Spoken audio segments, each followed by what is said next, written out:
Assalamualaikum warahmatullahi wabarakatuh. Sahabat Nada Story, bagaimana kabarnya semua? Semoga selalu diberikan kesehatan dan dilancarkan rezekinya. Amin ya rabbal alamin. Abu Nawas menipu malaikat mungkar nakir di alam kubur. Sebagai seorang muslim, Abu Nawas sudah pasti mengimani bahwa kelak di alam kubur ia akan didatangi dua malaikat, yakni malaikat mungkar dan nakir. Malaikat ini bertugas menguji identitas keimanan warga baru di alam kubur. Pertanyaan yang diajukan malaikat itu mestinya tidak sulit, karena semua muslim sudah dapat bocoran. Ada 6 soal yang ditanyakan malaikat itu. Man Rabbuka, siapa Tuhanmu? Ma dinuka, apa agamamu? Man nabiyuka, siapa nabimu? Ma kitabuka, apa kitabmu? Aina kiblatuka, di mana kiblatmu? Man ikhwanuka, siapa saudaramu? Sudah barang tentu Abu Nawas hafal di luar kepala dengan pertanyaan dan jawabannya. Masalahnya adalah dua malaikat yang datang itu melakukan teror dalam menguji. Selain berwajah seram dan menakutkan, makhluk ini amat kasar. Malaikat nakir bahkan membawa alat pemukul yang tanpa ampun akan menghajar pendatang baru yang salah dalam menjawab. Pokoknya mental dan iman perlu tangguh untuk menghadapi teror seperti itu. Dan tidak semua peserta ujian bisa lulus, biar dia cerdas dan hafalannya ciamik sekalipun. Tak ayal, Abu Nawas pun terkadang bertanya-tanya pada diri sendiri, mampukah ia kelak menjawab pertanyaan kedua malaikat kubur itu? Sedangkan melihat fisik keduanya saja sudah terbayang begitu menakutkan. Abu Nawas memang bukan sahabat Umar bin Khattab yang konon berani melawan dua malaikat itu. Saat didatangi kedua malaikat mungkar dan nakir, sahabat Umar bin Khattab justru balik menggertak. Lalu, siapa Tuhanmu? Tanya sahabat Umar. Kedua malaikat itu akhirnya mengenal siapa yang dihadapi. Keduanya pun akhirnya pergi meninggalkan sahabat Nabi Shallallahu Alaihi Wasallam tersebut. Mengingat kisah sahabat Umar dan dua malaikat itu membuat otak nakal Abu Nawas terusik. Tak ada cara lain, pikirnya. Abu Nawas menyadari bahwa dirinya tak sebanding dengan sahabat Umar bin Khattab. Itu sebabnya ia mesti mencari jalan lain, jalan mengelabuhi dua malaikat tersebut. Intinya Abu Nawas ingin menyiasati bagaimana terhindar dari ujian malaikat mungkar dan nakir. Abu Nawas memberikan wasiat kepada keluarganya agar saat ia meninggal kelak dikafani dengan kain kafan yang sudah sangat usang. Keluarganya tentu saja bertanya-tanya, wasiat kok aneh begitu? Celetuk sang istri. Abu Nawas tak banyak komentar. Pokoknya lakukan saja apa yang saya katakan, katanya tegas. Benar saja, tiba saat Abu Nawas meninggal, istrinya pun menjalankan wasiat itu, mencarikan kain kafan lusuh untuk membungkus jenazahnya. Sesaat setelah Abu Nawas dikuburkan, datanglah dua malaikat, mungkar sebagai malaikat penanya di dalam kubur dan malaikat nakir yang bertugas sebagai pemberi siksa kubur. Kedua malaikat itu siap memberikan pertanyaan kepada Abu Nawas. Hanya saja sebelum malaikat mungkar menjalankan tugasnya, ia terheran-heran melihat kain kafan Abu Nawas. Ini penghuni lama, celetuk malaikat mungkar. Lihat, kafannya sudah lusuh, lanjutnya. Tapi ini tanah galiannya baru, bantah malaikat nakir melagukan. Kedua malaikat ini pun ragu, keduanya saling adu pendapat. Satu malaikat yakin kalau ini adalah mayat baru, yang satu meragukan lubang kubur yang mereka datangi ini dimasuki penghuni baru. Setelah berdebat cukup lama, kedua malaikat memutuskan tetap menanyai Abu Nawas. Siapa Tuhanmu? ujar malaikat kepada Abu Nawas dengan suara menggelegar. Abu Nawas benar-benar ketakutan, maka ia pun tak langsung menjawab. Setelah hening sesaat, Abu Nawas menyahut, "Apa kalian tidak salah alamat? Lihat, kain kafanku ini kan sudah usang, berarti aku ini penghuni lama, ya kan?" Kedua malaikat terdiam. Mereka memandangi Abu Nawas di sekujur tubuhnya. Memang kain kafan yang dipakainya sangat usang, namun tanahnya masih baru. Keduanya bertanya-tanya, apa mereka sedang dikelabuhi? Suatu hari saat Abu Nawas sedang duduk santai, kemudian datanglah seorang tamu ke rumahnya. Tamu tersebut merupakan saudagar yang paling kaya di kampung. "Hai Abu Nawas, aku ada pekerjaan untukmu," kata saudagar itu. "Pekerjaan apa, Tuan?" tanya Abu Nawas. "Begini Abu Nawas, aku ingin membeli 9 ekor keledai. Nanti kamu yang mengantarkan keledai tersebut sampai ke rumahku," kata saudagar itu. "Oh, itu sih pekerjaan mudah, Tuan," jawab Abu Nawas. Maka mereka berdua pun pergi ke pasar hewan untuk membeli 9 ekor keledai. Setelah transaksi selesai, saudagar itu berpesan kepada Abu Nawas, "Abu Nawas, bawalah 9 ekor keledai ini sampai ke rumahku. Awas, jangan sampai ada yang hilang." "Jangan khawatir Tuan, semuanya dijamin beres," ucap Abu Nawas. Kemudian saudagar itu pulang terlebih dahulu, sementara Abu Nawas masih mengatur 9 keledainya. Setelah semuanya dirasa sudah siap, lalu Abu Nawas menunggangi salah satu keledai. Kemudian dia pun pergi berjalan. Di tengah perjalanan, muncul dalam benak Abu Nawas untuk menghitung keledainya, dan dia pun kaget. Ternyata keledainya berjumlah 8 ekor. Bukankah waktu berangkat ada 9 ekor? Kenapa hilang satu? Jangan-jangan salah satu keledainya ada yang terpisah, kata Abu Nawas mulai cemas. Lantas Abu Nawas turun dan mencari keledainya yang hilang. Ia mencari ke sana kemari, namun tak menjumpai apapun. Abu Nawas mencoba menghitung keledainya kembali. Ternyata keledainya utuh 9 ekor. "Berarti tadi aku salah menghitung," kata Abu Nawas dalam hati. Abu Nawas pun kembali menunggangi keledainya dan menggiring semua keledai untuk melanjutkan tugasnya. Selang beberapa saat, Abu Nawas berpikir untuk menghitung kembali jumlah keledainya. Kenapa jumlah keledainya menjadi 8 ekor lagi? Lelucon macam apa ini? Aku dipermainkan oleh keledai, pikir Abu Nawas. Terpaksa Abu Nawas turun dari punggung keledainya, lalu menghitungnya kembali. Anehnya jumlah keledai menjadi utuh 9 ekor. Abu Nawas hampir saja gila. Dia berpikir ada seseorang yang sengaja mempermainkan dirinya. Dia pun bersembunyi di balik semak sambil mengintip 9 ekor keledainya. "Sekarang aku mau melihat bagaimana seekor keledai bisa hilang," ucap Abu Nawas. Namun usahanya sia-sia. Telah menunggu lama, jumlah keledainya tetap berjumlah 9 ekor. Abu Nawas pun memutuskan melanjutkan perjalanan. Ia menaiki keledainya dan menggiring 8 ekor keledai di depannya. Saat Abu Nawas di atas punggung keledai, ia mencoba menghitung lagi jumlah keledainya.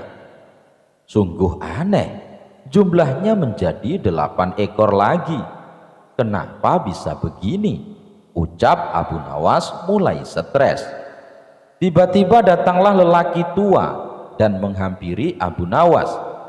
"Hei Abu Nawas, sepertinya kamu sedang kebingungan, sapa kakek tua. Aku heran dengan keledai-keledai ini, balas Abu Nawas. Bagaimana bisa ada seekor keledai yang hilang lalu muncul kembali, lanjut Abu Nawas. Lelaki tua itu faham dengan apa yang menimpa Abu Nawas. Dia pun tertawa dan berkata, "Sini turun dari keledaimu dan hitung berapa jumlah keledaimu," kata kakek tua itu. Nawas turun dan kembali menghitungnya. "Iya benar kek, jumlahnya ada 9 ekor, ucap Abu Nawas. "Sekarang pulanglah dan giring semua keledaimu. Jangan biarkan khayalanmu menguasaimu," kata kakek tua.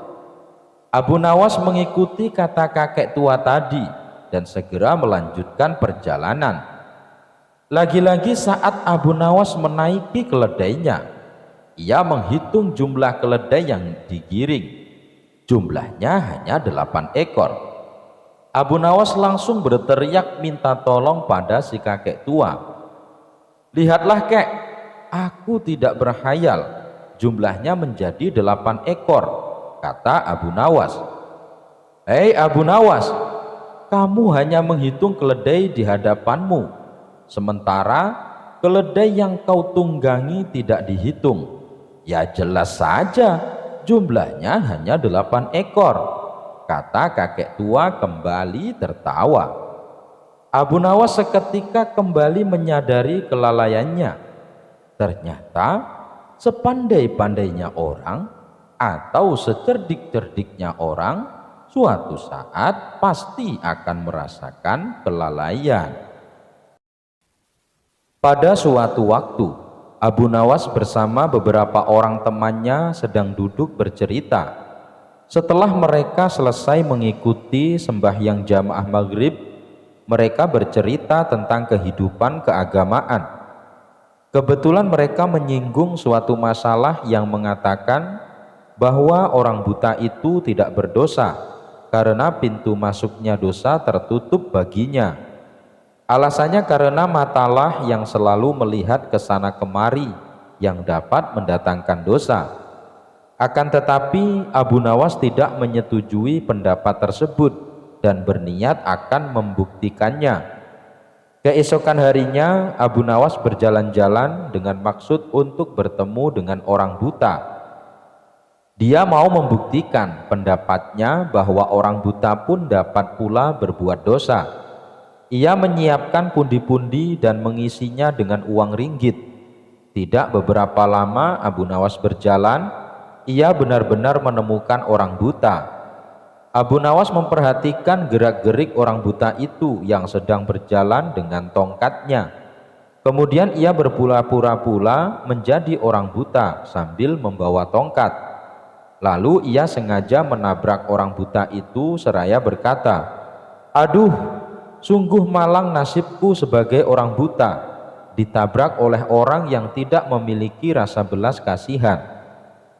Orang buta itu heran mendengar keluhan orang yang ditabraknya, lalu berkata, "Maaf, saya juga orang buta. Saya tidak dapat melihat dan hanya dapat berjalan dengan bantuan tongkat ini. Sekali lagi mohon maaf, karena sungguh-sungguh saya tak sengaja." "Oh, engkau juga buta ya?" tanya Abu Nawas pura-pura tidak tahu. "Ya, saya buta. Peganglah tongkatku ini. Orang buta pastikan memakai tongkat untuk berjalan," jawab si buta. Disuruhlah Abu Nawas memegang tongkatnya. Begitu pula sebaliknya, si buta juga meraba tongkat Abu Nawas untuk membuktikan bahwa mereka adalah orang-orang yang buta. Akhirnya Abu Nawas berkata, "Kalau begitu kita senasib. Saudara, bagaimana kalau kita mencari rezeki bersama-sama?" Orang buta itu pun menyetujui ajakan Abu Nawas. Maka mereka berjalan bersama-sama dan orang buta itu yakin bahwa orang yang ditabraknya itu juga orang buta yang senasib dengan dia. Keduanya saling memaafkan dan terus berjalan bersama mencari rezeki. Di tengah perjalanan, Abu Nawas berpura-pura mau kencing dan meminta tolong kepada si buta agar pundi-pundinya yang penuh berisi uang dipegangkan dahulu baik-baik. Sementara Abu Nawas pura-pura kencing, ia terus memperhatikan tingkah laku si buta. Kemudian si buta meraba-raba pundi-pundi itu dan hatinya mulai tergoda untuk memiliki isinya. Wah, pundi-pundi ini banyak sekali isinya. Lebih baik aku mengambilnya lalu pergi. Pasti ia tak dapat mencariku, karena ia juga buta.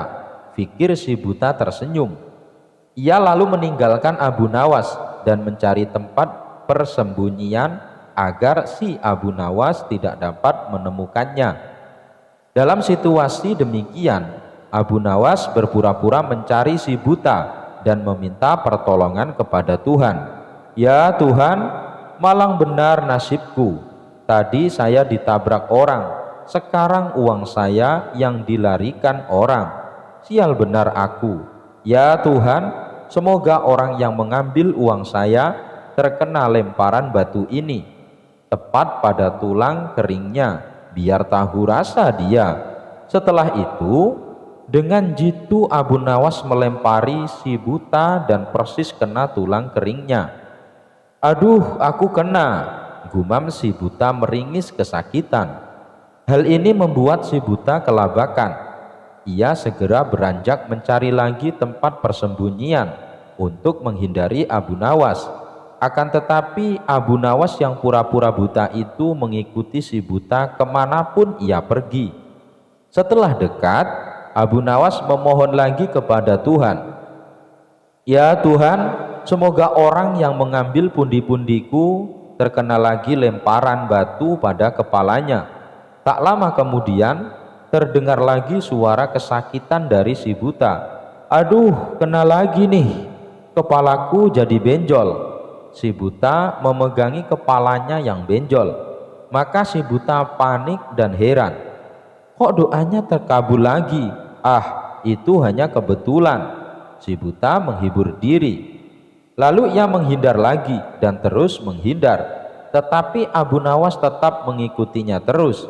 Secara berturut-turut Abu Nawas berdoa lagi sambil melakukan lemparan beruntun kepada si buta dan selalu tepat, yaitu tepat mengenai perut, dada, dan terakhir muka si buta. Setelah terkena lemparan beruntun, si buta berpikir, mengapa semua sasaran yang akan dilempar selalu tepat mengenainya? Difikirnya lagi hingga berkerut keningnya. Si buta makin heran.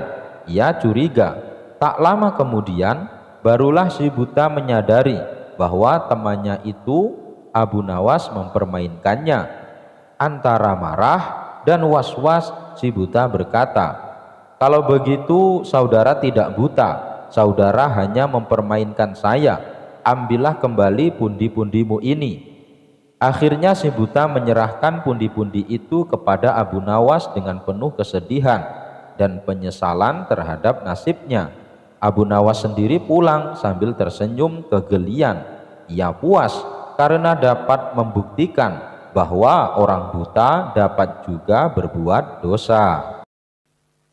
Abu Nawas menemukan sekantong emas. Pada suatu ketika, negeri Baghdad sedang mengalami masa paceklik. Pertanian banyak yang gagal dan pasar sepi pembeli. Tentu saja kondisi ini sangat mempengaruhi rakyatnya. Banyak warga yang mengalami kesusahan, tak terkecuali Abu Nawas. Dia dan istrinya terkadang harus berpuasa karena tidak ada makanan. Suatu ketika, Abu Nawas berjalan-jalan di pasar untuk menghilangkan rasa jenuhnya. Dan tiba-tiba Abu Nawas menemukan kantong hitam berisi uang. Maka dibawanya kantong hitam tersebut dan langsung ditanam di dalam tanah. Abu Nawas merenung sepanjang malam. Pikirannya bertanya-tanya, apakah uang di dalamnya akan diambil atau tidak? Hatinya berpikir untuk mengambilnya. karena keluarganya sedang mengalami kelaparan. Namun Abu Nawas teringat terus bahwa memakan harta haram bisa mendapatkan siksa kubur di dunia dan akhirat. Akan tetapi dirinya juga teringat hadis Nabi yang mengatakan, bila Allah Subhanahu wa ta'ala memberimu hadiah tanpa kamu minta, maka terimalah hadiah itu, jangan kamu tolak, kemudian infakkanlah harta itu.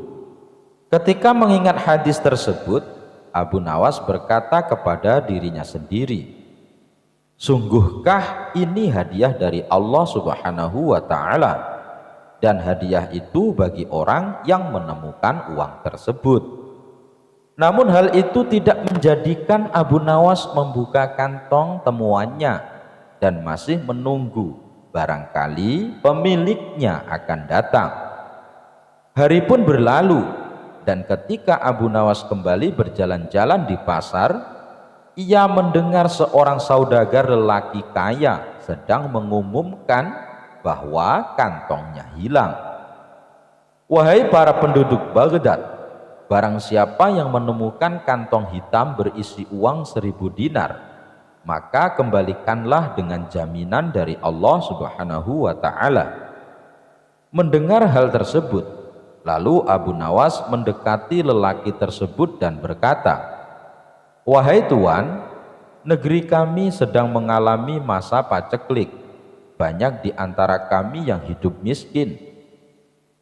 Seumpama uang Anda ditemukan oleh orang yang mengalami kesusahan, maukah tuan memberikan sedikit uang secara halal? Ucap Abu Nawas. Berapa yang diinginkannya? Tanya lelaki saudagar kaya. 1/10-nya tuan, jawab Abu Nawas. Saudagar itu dengan tegasnya berkata, aku tidak akan memberikannya sedikit pun. Jika ia tidak mengembalikannya kepadaku, maka di akhirat nanti akan kutuntut di hadapan Allah Subhanahu wa ta'ala. Mendengar perkataan tersebut, Abu Nawas segera kembali ke rumahnya dan menceritakan kepada istrinya bahwa ia telah menemukan pemilik kantong uang tersebut. Apa yang harus aku lakukan? Apa aku harus mengembalikan uang itu? Tanya Abu Nawas. Mendengar hal itu, istrinya agak marah. Aku dan anak-anakmu telah menderita kemiskinan bersamamu selama 50 tahun. Bahkan saat ini kita hanya mempunyai satu pakaian dan dipakai bergantian untuk sholat. Selama hidup kita belum makan buah dan daging. Datangilah pemiliknya, desaklah ia agar memberikan 1/10 dari uangnya itu. Jika ia tidak setuju, maka mintalah 1/100-nya. Tapi jika masih tidak setuju, maka mintalah 1/1000-nya, yang berarti menerima 1 dinar, karena 1 dinar lebih baik daripada tidak sama sekali, kata istri Abu Nawas. Mendengar penjelasan istrinya itu, lalu Abu Nawas pergi kembali menemui saudagar kaya di pasar. Tuan, sebenarnya sayalah penemu kantong berisi uang. Apakah tuan bersedia memberikan sedikit uang tersebut kepada saya? Meskipun hanya 1 dinar, karena beberapa hari ini keluarga saya belum makan tuan, kata Abu Nawas. Namun saudagar kaya itu tetap pada pendiriannya untuk tidak memberikan uang tersebut. Maka diajaklah saudagar itu ke rumah Abu Nawas. Dan setibanya di rumah, lalu Abu Nawas menyerahkan kantong tersebut. Benarkah ini kantong tuan? Tanya Abu Nawas. Iya benar, jawab saudagar kaya. Kemudian lelaki tersebut membuka kantongnya dan menghitung jumlah uangnya, dan jumlahnya masih tetap utuh, yaitu 1000 dinar. Lalu saudagar kaya itu pamit pulang kepada Abu Nawas. namun belum juga melewati pintu keluar. Tiba-tiba saudagar kaya itu berhenti dan berkata, "Wahai orang tua, aku akan menceritakan kepadamu mengenai kantong ini. Ayahku telah mewariskan kepadaku uang 3.000 dinar. Sebelum meninggal, ayah berpesan kepadaku untuk membagikan sepertiganya kepada orang yang berhak menerimanya. Dan aku juga disuruh menjual warisan ternak lalu menginfakkannya. Sebagian lagi aku gunakan untuk pergi haji, maka aku pun melaksanakan wasiat itu, dan wasiat untuk membagikan sepertiga uang dari kekayaanku. Uang tersebut aku letakkan pada kantong ini, lalu aku pergi ke kota Baghdad untuk mencari orang yang benar-benar miskin. Namun aku tidak menemukan seorang pun yang lebih berhak daripada Anda. Maka ambillah uang di kantong ini. Semoga Allah Subhanahu wa ta'ala memberkahimu," kata saudagar lelaki kaya tersebut. Mendengar hal itu, Abu Nawas pun bersyukur kepada Allah Subhanahu wa ta'ala. Kesabaran dan kejujurannya saat menemukan uang tersebut ternyata mendapat jalan lain dari Allah. Ternyata saudagar kaya tersebut tidak hanya memberikan 1/100 yang dimintanya, melainkan semua uang yang ada di kantong tersebut. Suatu hari diketahui kalau Abu Nawas telah melakukan sedikit kesalahan. Hal tersebut tentu membuat Baginda Raja Harun ar-Rasyid kesal terhadap dirinya, sehingga Baginda melarang Abu Nawas datang ke istana kerajaan. Namun setelah berjalannya waktu, Baginda merasa rindu dengan si cerdik Abu Nawas. Bagaimana tidak, sudah 7 bulan ini Baginda tidak bertemu dengan Abu Nawas. Sepertinya Abu Nawas memang marah kepadaku, fikir Baginda Raja. Hingga pada suatu hari, Baginda Raja berniat untuk mengutus seorang ajudan dan memanggilnya datang ke istana. Namun setibanya di rumah Abu Nawas, ia tidak dapat pergi ke istana karena sebuah alasan. "Mohon maaf, tolong sampaikan kepada Baginda bahwa aku sedang sakit dan hendak bersalin," jawab Abu Nawas kepada utusan Baginda Raja. "Aku juga sedang menunggu dukun beranak untuk mengeluarkan bayiku ini," kata Abu Nawas sambil mengelus-elus perutnya yang buncit itu. Akhirnya para utusan raja menyampaikan kondisi Abu Nawas sesuai dengan apa yang ia katakan. "Sungguh ajaib, baru hari ini aku mendengar kabar seorang lelaki bisa hamil dan hendak bersalin. Dulu mana ada lelaki melahirkan. Aneh," gumam Baginda dalam hatinya. Baginda merasa penasaran dan muncul keinginan di benak Baginda untuk menengok Abu Nawas, sehingga saat itu juga Baginda Raja segera menuju rumah Abu Nawas. Begitu melihat Baginda mendatangi rumahnya, Abu Nawas pun gembira dan berlari-lari menyambut kedatangan rajanya itu. Dengan tunduk, Abu Nawas berkata, "Wahai Paduka yang mulia, berkenan juga rupanya tuanku datang ke rumah hamba yang hina ini." Baginda lalu dipersilahkan duduk di tempat yang paling terhormat, sementara Abu Nawas duduk bersila di bawahnya. "Wahai Paduka yang mulia, apakah kehendak Paduka datang ke rumah hamba ini? Rasanya selama bertahun-tahun lamanya, baru kali ini tuanku mendatangi rumah hamba," tanya Abu Nawas. "Tujuanku ke sini karena ingin tahu keadaanmu," jawab Baginda Raja. "Katanya engkau dikabarkan sedang sakit, hendak melahirkan dan sedang menunggu dukun beranak. Karena sejak zaman nenek moyangku hingga sekarang, aku belum pernah mendengar ada seorang lelaki mengandung, bahkan sempat melahirkan. Itulah sebabnya aku datang kemari," ucap Baginda Raja. Abu Nawas tidak menjawab. Ia hanya tersenyum mendengar perkataan rajanya itu. "Wahai Abu Nawas, Coba jelaskan perkataanmu. Siapa lelaki yang hamil dan siapa dukun beranaknya? Tanya Baginda Raja. Kemudian dengan senang hati Abu Nawas menceritakan kejadian yang sesungguhnya kepada Baginda Raja. Jadi begini Paduka yang mulia, dahulu konon katanya ada seorang raja yang mengusir seorang pembesar istana. Tetapi setelah 5 bulan berlalu, tanpa alasan yang jelas, sang raja memanggil kembali pembesar tersebut ke istana. Ini ibarat hubungan laki-laki dan perempuan yang kemudian hamil tanpa menikah. Tentu saja melanggar adat dan agama serta menggegerkan seluruh negeri, jelas Abu Nawas.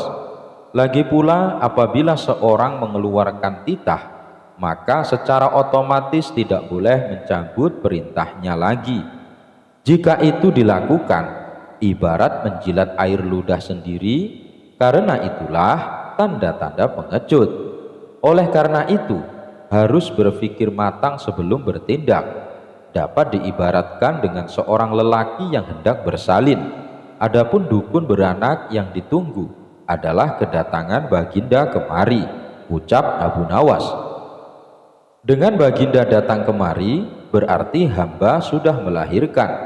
Yang dimaksud dengan bersalin adalah hilangnya rasa sakit atau takut hamba kepada Baginda, kata Abu Nawas. Bukan begitu, kata Baginda. Ketika aku melarang dirimu datang lagi ke istana, itu tidak sungguh-sungguh, melainkan hanya bergurau saja. Besok datanglah engkau ke istana, aku ingin bicara denganmu. Memang di sana banyak menteri, tetapi tidak ada yang seperti kamu. Karena selama engkau tidak hadir di istana, selama itu juga cahaya balai ruangku telah hilang, kata Baginda menjelaskan. Mohon izin Paduka yang mulia, segala titah rajaku aku junjung tinggi tuanku, kata Abu Nawas dengan ta'zim. Setelah itu Baginda hanya dapat menggeleng-gelengkan kepalanya. Baginda Raja kemudian pamit kembali ke istana dengan perasaan heran bercampur geli melihat tingkah kocak Abu Nawas. Memang ada-ada saja engkau ini Abu Nawas, kata Baginda Raja dalam hatinya. Al-Kisah, Abu Nawas mempunyai seekor burung nuri yang cantik. Tiap pagi dan sore Abu Nawas rajin memandikan burungnya. Pada suatu ketika Baginda Raja Harun ar-Rasyid bertandang ke rumah Abu Nawas. Kedatangan Paduka Raja yang tiba-tiba itu membuat Abu Nawas kaget. Pasalnya di rumah Abu Nawas tidak tersedia makanan untuk menjamu sang raja. Tidak usah repot-repot Abu Nawas, saya hanya mampir sebentar. Bagaimana kabarmu? Lama sekali kamu tidak ke istana, ucap sang raja. Alhamdulillah, keadaan saya baik-baik saja, Paduka yang mulia, balas Abu Nawas. Paduka Raja mengamati sekeliling rumah Abu Nawas. Saat matanya tertuju ke pojokan rumah, Paduka Raja melihat seekor burung nuri di dalam sangkar. Kamu sekarang memelihara burung, wahai Abu Nawas? Tanya sang raja. Betul sekali Paduka yang mulia, jawab Abu Nawas. Sang raja kembali berkata, burung kamu bagus, bulunya juga indah. Saya suka sekali melihatnya. Kalau kamu berniat menjualnya, jangan ditawarkan kepada orang lain, tawarkan saja kepadaku. Berapapun harganya pasti aku akan membayarnya. Abu Nawas tidak menjawab, ia hanya menganggukkan kepalanya. Tapi dalam hati Abu Nawas berkata, mana mungkin aku menjual burung yang tidak berharga ini kepada Baginda Raja. Akhirnya keesokan paginya Abu Nawas datang ke istana. Dia datang dengan membawa burung nuri yang diinginkan Baginda Raja. Abu Nawas tidak ingin menjualnya, dia ingin memberikan cuma-cuma kepada Baginda Raja.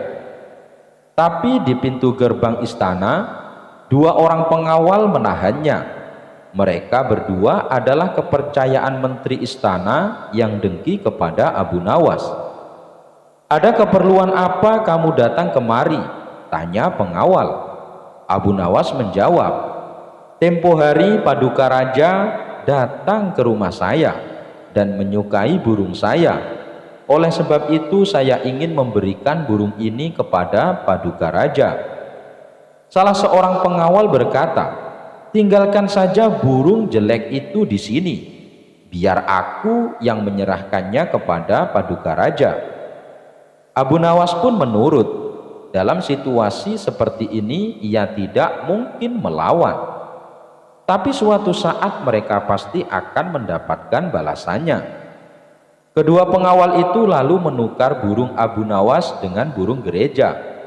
Setelah itu diserahkan kepada Paduka Raja.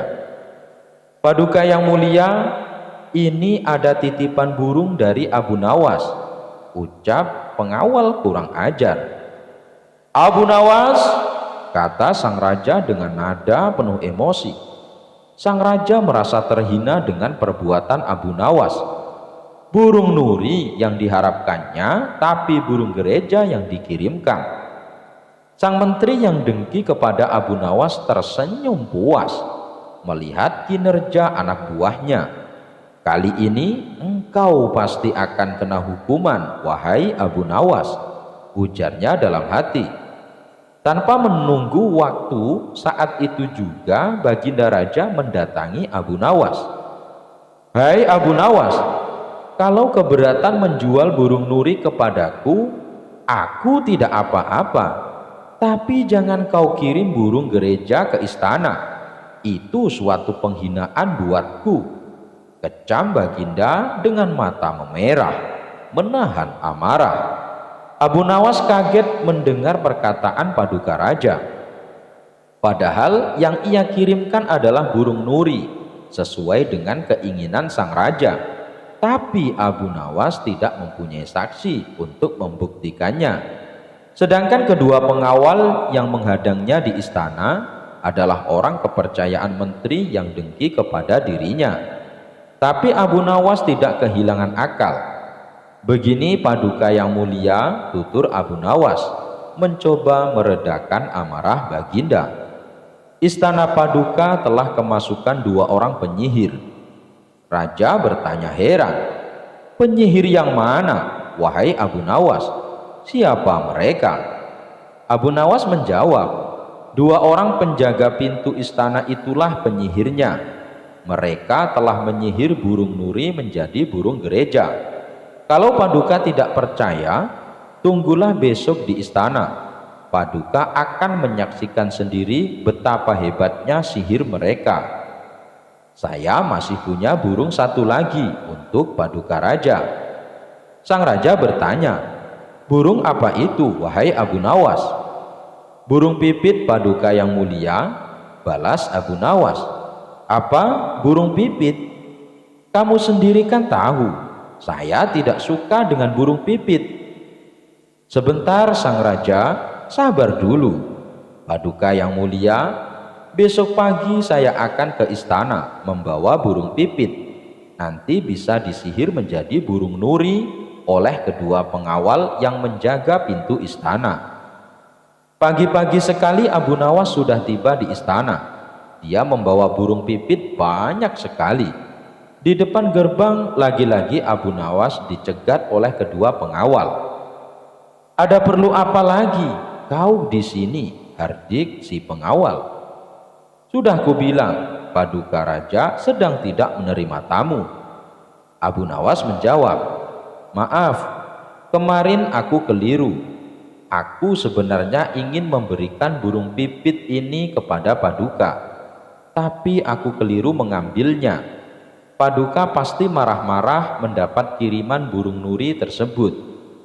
Semua orang tahu Baginda sangat benci dengan burung nuri. Dia pernah tersesat di hutan gara-gara burung nuri sialan itu. Maafkan aku telah membuat Baginda marah. Taruh saja di situ, biar nanti aku yang akan menyerahkan kepada Paduka," perintah pengawal istana.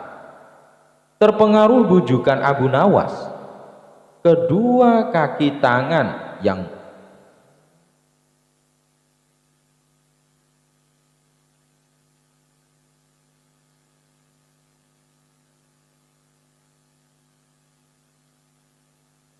terpengaruh bujukan Abu Nawas, kedua tangan kanan sang menteri itu pun menukar burung pipit dengan burung nuri.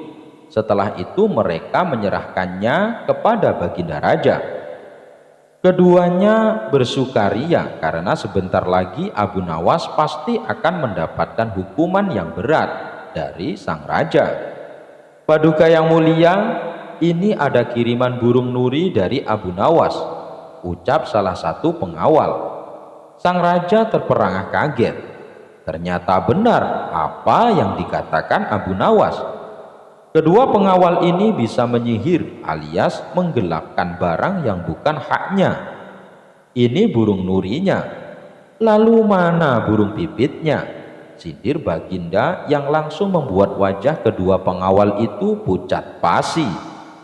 Belum sempat kedua pengawal itu menjawab, sang raja langsung menghukum kedua orang tersebut dan dipecat jadi pengawal istana. Cara melihat setan. Suatu hari Abu Nawas akan pergi ke hutan untuk mencari kayu bakar. Tiba-tiba di tengah perjalanan ada seorang laki-laki yang menghampiri Abu Nawas. Laki-laki yang menemui Abu Nawas ini terkenal dengan kebijakannya. Dia suka mabuk-mabukan, berjudi dan main wanita. Si laki-laki tadi langsung bertanya kepada Abu Nawas, "Wahai Abu Nawas, aku ingin sekali memiliki kemampuan melihat setan. Apakah kau bisa mengajariku?" Abu Nawas sempat menahan tawa mendengar permintaan laki-laki itu. "Tentu saja bisa. Cepat sekali kau bertemu denganku," jawab Abu Nawas. Laki-laki tersebut senang bukan main dengan jawaban Abu Nawas. "Lalu bagaimana caranya, wahai Abu Nawas?" tanya laki-laki itu kembali. "Itu mudah sekali. Apakah kau memiliki cermin di rumah?" tanya balik Abu Nawas. "Tentu saja punya, wahai Abu Nawas," jawab laki-laki tadi. "Jadi begini caranya, pandangi cerminmu betul-betul. Tak butuh waktu lama kau akan melihat bentuk setan yang ingin kau ketahui itu," jawab Abu Nawas. Lalu laki-laki tadi berlalu sambil tertawa. "Kurang ajar kau Abu Nawas," ucapnya sambil tertawa. Kemudian Abu Nawas melanjutkan perjalanannya menuju hutan. Saat memasuki hutan, Abu Nawas melihat seorang pemuda yang akan mengakhiri hidupnya dengan terjun ke jurang. "Hai kau, apa yang akan kau lakukan?" tanya Abu Nawas sembari berlari mendekatinya. "Pergilah kamu dari sini, jangan campuri urusanku," bentak si pemuda. "Apakah kamu akan bunuh diri dengan terjun ke jurang?" tanya Abu Nawas. "Bukan urusanmu, pergilah kamu dari sini," bentak si pemuda. "Saya bersumpah, kalau kau akan terjun ke jurang, maka saya juga akan ikut terjun untuk menyelamatkanmu," kata Abu Nawas. Pemuda itu berkata, "Kamu jangan bodoh, kamu bisa ikut mati juga." Abu Nawas kemudian berkata, "Dengarlah wahai pemuda, aku punya istri dan anak-anak yang sangat mencintaiku, dan aku juga mencintai mereka. Kalau aku dan kamu sama-sama terguling ke jurang, sementara ternyata yang mati adalah aku dan kamu ditakdirkan masih hidup, apakah kamu mau menanggung rasa bersalah sepanjang hidupmu atas apa yang menimpa istri dan anak-anakku?" Pemuda itu menjawab, "Tentu saja aku tidak mau." "Kalau kau tidak mau, maka jangan bunuh diri di depanku. Karena bagaimanapun caranya, aku pasti akan berusaha menyelamatkanmu, meskipun aku yang harus mati," ucap Abu Nawas. Mendengar perkataan Abu Nawas, kemudian pemuda itu mengurungkan niatnya untuk bunuh diri. Ia berjalan menjauhi tepi jurang. Abu Nawas lalu memberi nasihat kepada si pemuda, "Wahai pemuda, kalau kau masih nekat untuk mengakhiri hidupmu, kamu bisa melakukannya di tempat di mana orang tidak bisa melihatmu seperti gantung diri di rumah. Tapi setelah kamu mati, kamu harus siap disambut ribuan ular besar berbisa yang akan menyiksamu. Belum lagi hewan buas lainnya yang akan dengan ganasnya mencabik-cabik tubuhmu. Ketahuilah bahwa bunuh diri itu perbuatan keji dan dosa besar yang tak akan pernah diampuni selamanya. Kamu akan mendapat siksaan yang lebih menyakitkan 1000 kali lipat dari paling sakitnya siksaan di dunia. Sakitnya siksaan dibakar hidup-hidup di dunia belum ada apa-apanya dibanding dengan siksa yang akan kamu hadapi ketika kamu bunuh diri. Kamu akan merasakan 1000 kali lipat lebih pedih, dan siksaan itu akan kamu rasakan selama-lamanya. Karena saat itu sudah tidak ada kematian lagi, maka dari itu bertobatlah wahai pemuda. Allah pasti akan mengampunimu. Gunakan sisa hidupmu untuk kebaikan dan beribadahlah kepada Allah. Setelah Abu Nawas menasehati pemuda itu, si pemuda terdiam sambil merenungi apa yang dikatakan Abu Nawas.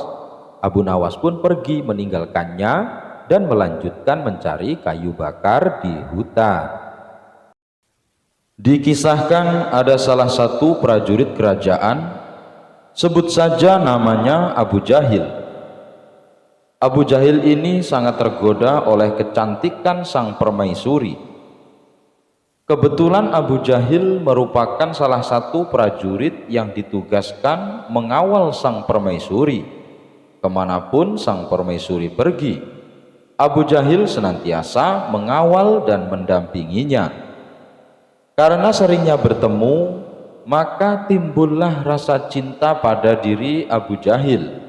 Ia sadar ia tak mungkin menjalin asmara dengan sang permaisuri, apalagi menjadikannya seorang istri. Bisa-bisa ia akan dihukum mati oleh Baginda Raja. Namun demikian, Abu Jahil sangat terobsesi ingin mencium tangan sang permaisuri. Dia rela melakukan apapun demi memenuhi keinginannya.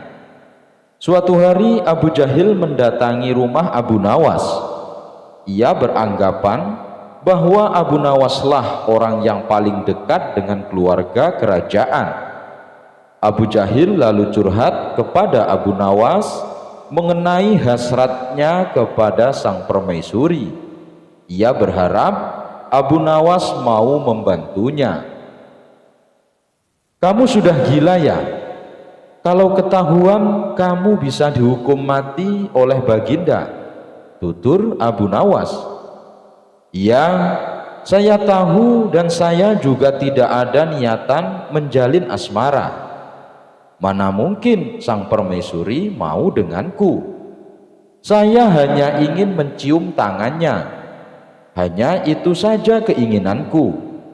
Kira-kira kamu bisa membantuku?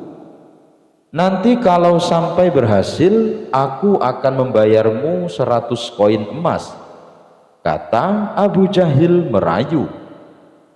Sejenak Abu Nawas terdiam. Kemudian ia berkata, "Janji ya, hanya sekedar mencium tangan, tidak boleh lebih," ucap Abu Nawas mewanti-wanti. "Iya, saya janji Abu Nawas," balas Abu Jahil. "Baiklah, mana koin emas yang kau janjikan? Berikan padaku sekarang," pinta Abu Nawas. "Nanti dong Abu Nawas, kalau rencanamu berhasil, baru aku akan membayarmu," jawab Abu Jahil. Keduanya pun sepakat. Lalu Abu Nawas membuat ramuan serbuk gatal untuk melancarkan aksinya.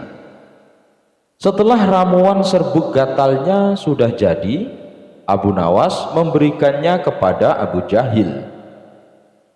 "Besok kamu taburkan serbuk ini pada tangan permaisuri. Untuk selanjutnya biar aku yang mengurus. Tapi hati-hati jangan sampai ketahuan," pesan Abu Nawas. Keesokan harinya seperti biasa, Abu Jahil bertugas mengawal sang permaisuri. Seusai dengan arahan Abu Nawas, ketika sang permaisuri sedang lengah, Abu Jahil segera menaburkan serbuk ke tangan sang permaisuri. Beberapa jam kemudian tangan sang permaisuri merasakan gatal-gatal. Hampir seluruh tabib didatangkan, namun tak satu pun yang berhasil mengobatinya. Baginda Raja pun mulai cemas dan kebingungan. Tiba-tiba terlintas di benaknya teringat sosok Abu Nawas. Mungkin Abu Nawas tahu solusinya, pikir Baginda Raja. Pengawal, panggil Abu Nawas kemari secepatnya. Perintah Baginda Raja kepada beberapa prajuritnya. Singkat cerita, datanglah Abu Nawas menghadap Baginda Raja. Ampun Paduka yang mulia, ada keperluan apa Paduka memanggil hamba? Tanya Abu Nawas pura-pura tidak tahu. Begini Abu Nawas, tangan istriku tiba-tiba terkena penyakit gatal-gatal. Sampai saat ini belum juga ditemukan obatnya, kata Baginda menjelaskan. Oh begitu, izinkan hamba memeriksa tangan sang permaisuri wahai Baginda Raja, pinta Abu Nawas. Sang permaisuri yang sedari tadi duduk di samping Baginda segera menyodorkan tangannya kepada Abu Nawas. Abu Nawas pun kemudian pura-pura memeriksanya. Setelah beberapa menit kemudian, Abu Nawas berkata, gatal yang dialami sang permaisuri memang penyakit yang terbilang aneh. Ini hanya bisa disembuhkan dengan ludahnya Abu Jahil. Sebab ludah Abu Jahil mengandung bakteri, bisa melawan penyakit gatal pada tangan permaisuri. Dan Abu Jahil harus menciumnya dengan menjilat supaya ludahnya bisa rata membasahi bagian yang gatal, kata Abu Nawas menjelaskan. Lalu dipanggillah prajurit yang bernama Abu Jahil. Ia disuruh mencium tangan sang permaisuri. Abu Jahil menjilatinya beberapa lama sampai ludahnya membasahi bagian tangan permaisuri yang terkena penyakit gatal. Benar saja, tidak lama kemudian sakit gatal yang diderita sang permaisuri hilang seketika. Sang permaisuri pun merasa senang, apalagi Abu Jahil. Keinginannya selama ini akhirnya bisa terwujud. Keesokan harinya Abu Nawas meminta 100 koin emas yang dijanjikan Abu Jahil. Namun Abu Jahil menolaknya. Ia malah tertawa meledek Abu Nawas. Abu Jahil berbuat demikian karena ia tahu Abu Nawas tak akan berani membocorkan masalah ini kepada siapapun. Kalau sampai Abu Nawas membocorkannya, bisa-bisa Abu Nawas juga ikut dihukum mati. Abu Nawas pun merasa jengkel dan kecewa kepada Abu Jahil. Dalam hati ia berkata, tunggu saja kau Abu Jahil, aku akan membuatmu kapok. Berani-beraninya kau mempermainkan aku. Abu Nawas langsung memulai aksinya dengan menyelinap ke kamar Baginda Raja. Ia lalu menaburkan serbuk gatal ke celana Baginda Raja bagian belakang. Beberapa jam kemudian, terdengarlah teriakan Baginda Raja dari dalam kamar. Abu Jahil cepat kemari. Abu Jahil cepat kemari. Pantatku gatal sekali. Semua prajurit yang ada dalam istana kaget mendengar teriakan Baginda Raja, termasuk Abu Jahil sendiri. Abu Jahil tak mungkin berani membantah perintah Baginda Raja. Dengan muka pucat pasi, Abu Jahil terpaksa memasuki kamar Baginda Raja.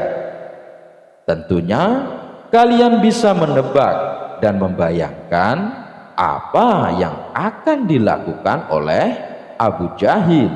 Sementara Abu Nawas tertawa terpingkal-pingkal melihat tingkah Abu Jahil saat keluar dari kamar Baginda Raja.